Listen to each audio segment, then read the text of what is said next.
Hadirin yang dirahmati Allah sekalian, malam ini kita akan masuk cerita Nisfu Sya'ban. Kebetulan Nisfu Sya'ban kita pun tak lama lagi dah. Sikit sebanyak cerita Nisfu Sya'ban ni akan berkait dengan Salafi Wahabi juga. Sebab mereka sangat anti dengan Nisfu Sya'ban. Nanti kita akan sentuh juga. Baik, apakah dia Nisfu Sya'ban? Nisfu ni, perkataan nisfu dari segi bahasa Arab bermaksud setengah. Sya'ban, bulan Sya'ban lah. Nisfu Sya'ban maksudnya setengah bulan Sya'ban. 15 hari bulan. 15 hari bulan Sya'ban. Bila bermulanya Nisfu Sya'ban? 14 hari bulan tu Maghrib. Masa tu dah mula dah. Dia kalender Islam ni dia mula waktu Maghrib. Kalau hari ni 30 masuk Maghrib, maksud dia 1 hari bulan lah. Kalau ikut kalender matahari, dia daripada tengah malam. Malam tu belum 1 hari bulan lagi. Pukul 12 tengah malam baru start 1 hari bulan. Kalau ikut kalender Islam, Maghrib tu dah start 1 hari bulan lah. Dia ada beza dia. Jadi Nisfu Sya'ban ni bermula pada 14 hari bulan malam. 14 hari bulan tu malam tu. Dah mula dah Nisfu Sya'ban. Apakah yang biasa dilakukan oleh umat Islam Nusantara? Nusantara ni alam Melayu.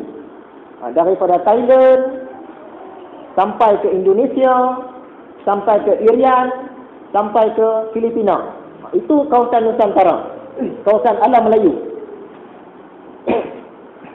Biasanya orang Islam di Nusantara bila sampai malam Nisfu Sya'ban, mereka akan membaca surah Yasin.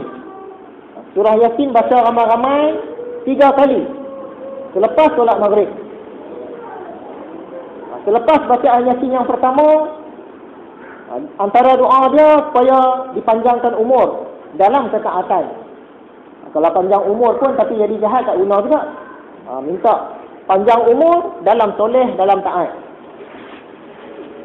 Selepas bacaan Yasin yang kedua, doa pula supaya dikurniakan rezeki yang banyak dan halal. Kurniakan rezeki yang banyak dan halal. Selepas bacaan Yasin yang ketiga, doa pula lagi supaya ditetapkan iman sampailah mati. Supaya mati dalam keadaan beriman. Jadi doa ni mana-mana dulu pun boleh. Nak baca doa tetap iman dulu pun boleh, tak ada masalah. Biasanya umat Islam di Nusantara mereka akan buat yang tu lah. Selepas Maghrib tu baca surah Yasin 3 kali. Apakah Nabi Muhammad dan para sahabatnya buat macam tu? Nabi Muhammad buat tak baca Yasin 3 kali ni? Tidak. Nabi Muhammad tak buat. Oleh kerana Nabi Muhammad dan para sahabat tak buat, apakah amalan ini bid'ah? Ya, amalan ini bid'ah. Tapi mengikut pemahaman kita, bid'ah ni ada 2. Satu bid'ah hasanah, iaitu bid'ah yang baik. Satu lagi bid'ah yang dolal, yang dolalah, bid'ah yang sesat.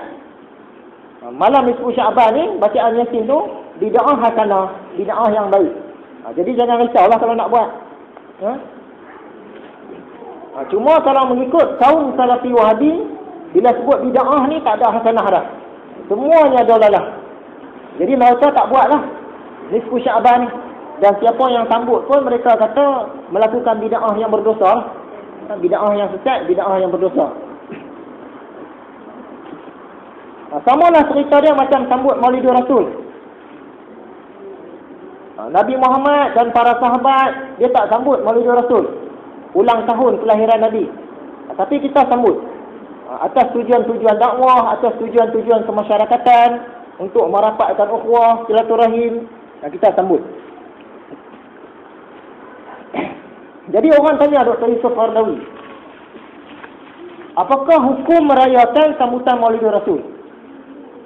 Dr. Yusuf Qaradawi ni, bila orang tanya dekat dia, ada tak bid'ah hasanah? Dia kata tak ada. Apa lagi melompatlah golongan Salafi Wahabi ni. Sebab mereka sangkakan Dr. Yusuf Qaradawi bersama dengan mereka. Tengok tu, Dr. Yusuf Qaradawi pun kata tak ada bid'ah hasanah. Lepas tu orang tanya lagi, apa hukum sambutan Maulidur Rasul? Jadi orang mengharapkan Yusuf Qaradawi kata bid'ah lah, tak boleh sambut. Sebab mengikut Yusuf Qaradawi tak ada bid'ah hasanah. Tapi tiba-tiba Dr. Yusuf Qaradawi jawab, benda ini hasanah. Dia tak kata bid'ah hasanah, dia kata hasanah. Bid'ah hasanah tak ada. Tapi sambut Maulidur Rasul hasanah. Hasanah ni maksud dia baik. Tu dia, terkejut. Kumpulan-kumpulan Wahabi ni. Dr. Yusuf Qaradawi kata bid'ah hasanah tak ada.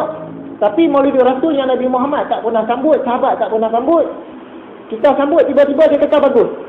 Rupa-rupanya Dr. Yusuf Qaradawi pun sama dengan pandangan kita, ulama tradisional. Cuma beza dia, kita sebut Maulidur Rasul ni bid'ah hasanah. Baik. Yusuf Qaradawi dia kata bid'ah hasanah tak ada, tapi dia sebut hasanah saja. Jadi kedua-dua pun keputusannya baik. Jadi Yusuf Qaradawi bersama dengan kita, bukan bersama dengan kaum Salafi Wahabi.